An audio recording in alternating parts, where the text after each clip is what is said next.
E aí, pessoal, tudo bem? Para quem não me conhece, eu me chamo Harley Pacheco, sou psicólogo, tá?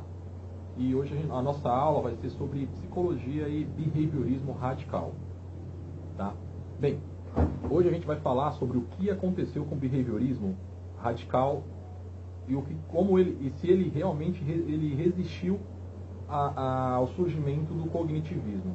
A nossa referência bibliográfica vai ser o livro, vai ser um artigo, tá? Do Rod Roediger, que foi publicado no Brasil pela Revista Brasileira de Análise do Comportamento em 2005, tá?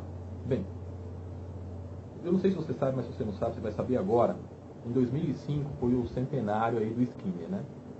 Mas a gente não deu a devida importância porque aparentemente o behaviorismo radical ele caiu em desuso. Muito por influência do surgimento aí do cognitivismo, tá?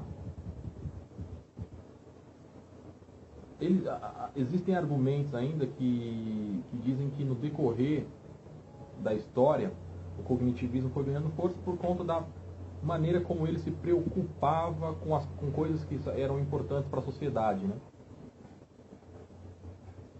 Mas vamos lá, vamos esclarecer algumas coisas.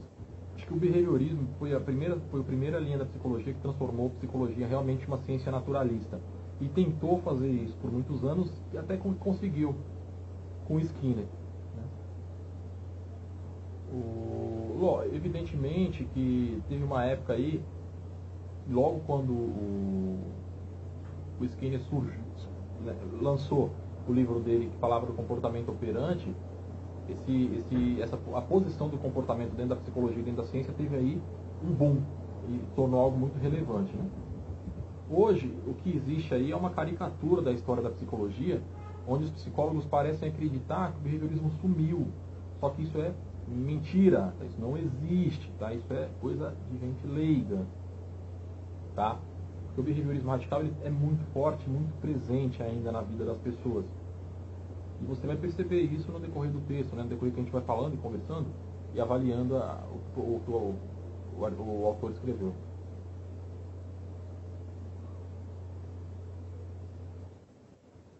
O pessoal acha que o surgimento que a Chomsky ele veio aí meio que derrubou Skinner, né?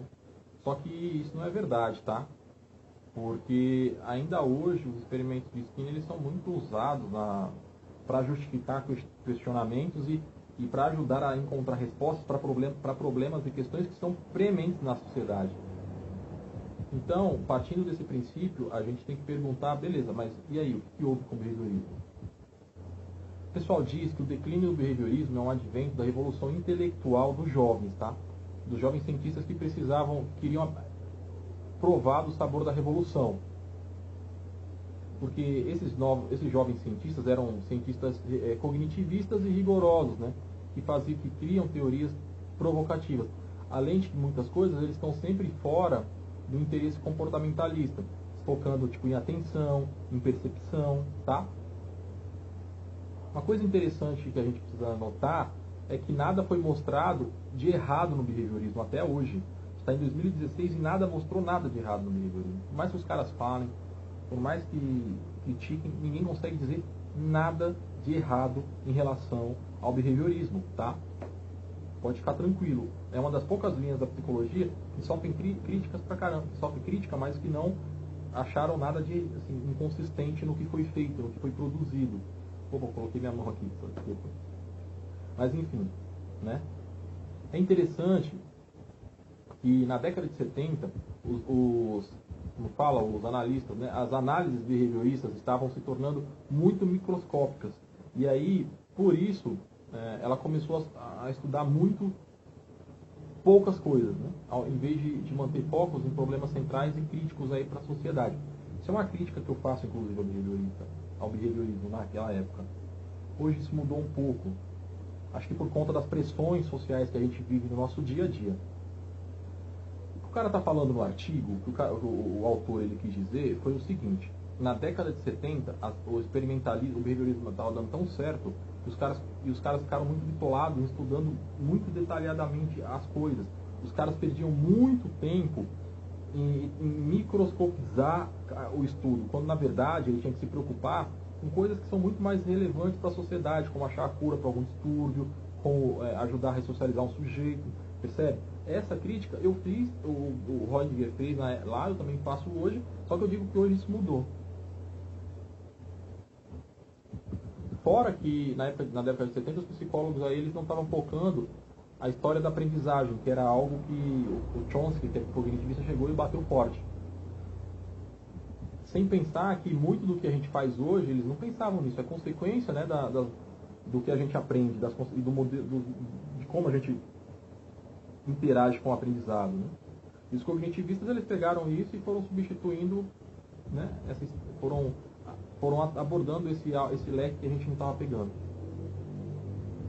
Só que o ponto-chave é que não existe não existe nada errado com o behaviorismo radical. Ele está vivo e cada vez mais vivo. Né? O behaviorismo radical hoje é uma vitrine para a psicologia, porque é ele permanece forte, sadio, crescente em adeptos, dia após dia, e porque hoje as pesquisas elas são bem mais sofisticadas, e a maior parte das pesquisas são com humanos. Né? Se a gente caiu um pouco, porque as pesquisas com animais elas foram proibidas, por outro lado, a gente avançou, porque as pesquisas com seres humanos, com pessoas, estão cada vez mais, né, recorrentes. E esse entusiasmo, ele existe porque a análise do comportamento funciona agora no sentido de eliminar coisas que são prementes e críticas na sociedade, como as fobias, como os medos, né? Até porque hoje a gente tem aí, a gente conhece melhor os processos de punição, os processos de extinção, a gente sabe o que é economia simbólica, a gente já tem hoje ciência de como reduzir a probabilidade de um comportamento problemático e aumentar de um comportamento desejável.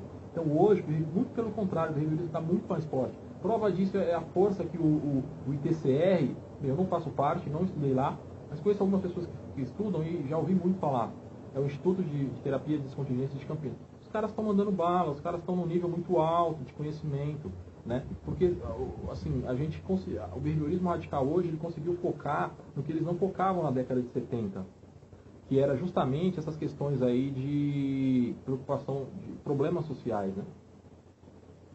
Se você for parar para avaliar hoje, o behaviorismo radical é uma das poucas, é a única solução, as técnicas de Louvre são a única esperança que o autista tem, né? As gagueiras, as afasias, enfim, né? A neurobiologia da aprendizagem, o autodesenvolvimento, né? Tanto na indústria, né? O autodesenvolvimento da indústria, na educação, no esporte, enfim, em todos os lugares. Então, o behaviorismo, isso quer dizer que o behaviorismo está vivo, continua vivo e muito mais florescente do que no passado. E a gente não pode renegar esse ponto. Existem aí várias ciências válidas, eu concordo, mas a psicologia se separa em dois pontos, a da mente e a do comportamento. Basicamente essas duas. A gente tem a psicologia da mente e a psicologia do comportamento. Ninguém jamais vai conseguir juntar essas duas psicologias porque elas diferem em objeto de estudo e entendimento do que é ciência, tá?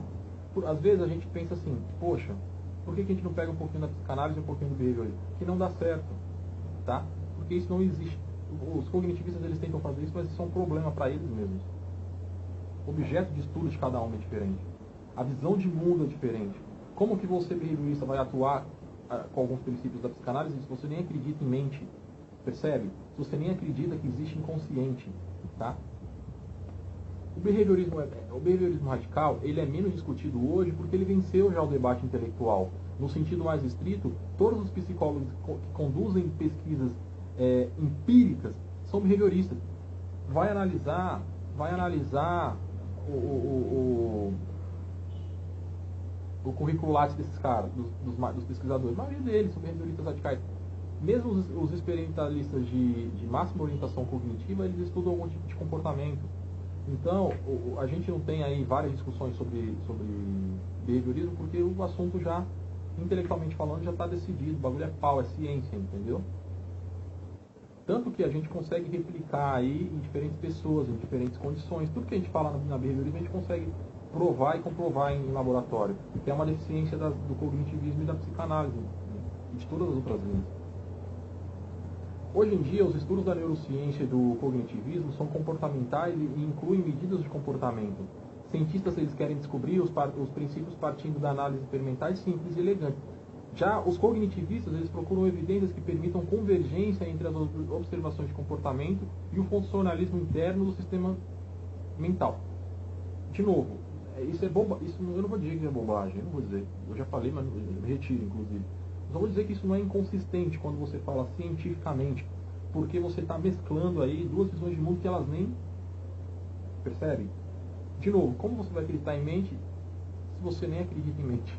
Como que você vai usar um princípio da psicanálise, um mecanismo de defesa, né? Você nem acredita que existe isso. Como eu falei, os cognitivistas, e o autor cita aqui no texto, eles se atêm muito à análise feita por Chomsky, que parecia irrefutável diante de um behaviorismo, né? E isso deu crédito a uma revolução cognitiva. Mas logo em seguida, Chomsky ele foi ter um debate aí com um cara chamado McQuadley, né? Tomou-lhe um pau, entendeu? Tomou-lhe uma lapada, velho. Tomou-lhe uma, né? E posteriormente, assim, hoje a gente já consegue cada vez mais derrubar a literatura de Chomsky, né? A gente consegue, já é mais fácil, é simples hoje. Hoje a gente está em 2016. Para a gente bater na linha cognitivista é ridículo. Hoje a gente tem tanta coisa no behaviorismo radical, a gente evoluiu tanto, que a gente não precisa nem discutir mais com esses caras, porque a gente já... Né?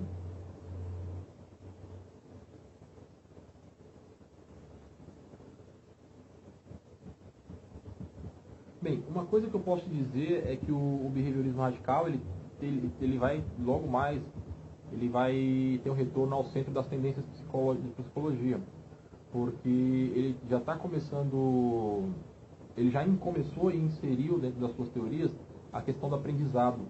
Tanto que, como eu falei anteriormente, nós somos hoje, os behavioristas radicais, a única solução para quem é autista. Ou faz o que a gente diz que tem que fazer, ou não faz, tá vendo? Por isso que o que eu estou querendo dizer aqui nessa aula é assim para você. Se você tem alguma dúvida, pode escolher o behaviorismo é a disciplina, é a teoria, é a tendência e você vai gostar muito.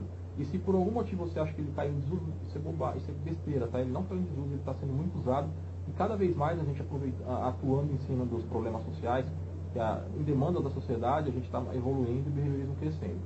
Valeu? Espero que você tenha gostado do vídeo aí. Não se esquece de clicar aqui nas propagandinhas, a gente precisa disso. Eu devia ter falado no começo, não falei, estou falando agora. Vai aparecer as propagandinhas e apareceu, clica nelas. Se você não clicou em nenhuma, clica agora para ajudar a gente, beleza? Se você quiser, se inscreve no canal. Aqui embaixo ó, tem um botãozinho vermelho, se inscreve. Sempre que a gente for postando coisas novas, você vai sendo avisado.